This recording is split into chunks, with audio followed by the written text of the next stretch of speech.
May pasok na ba ang lahat? Pwes ako wala pa. Kaya ito, ang a day in my life ng estudyanteng wala pang pasok. Ang gagawin ko nga pala is bababa ako ng bayan dito sa amin. Kahit kasi wala pa akong pasok, may kailangan akong ayusin sa school.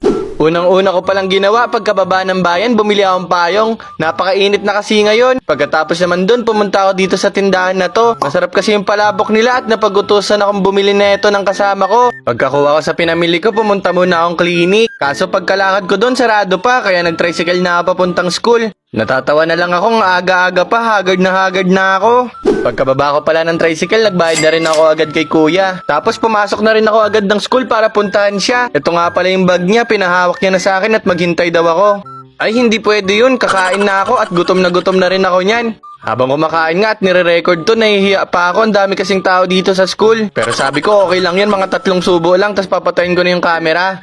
Pagpasensyahan nyo na si idol nyo kung shy typers.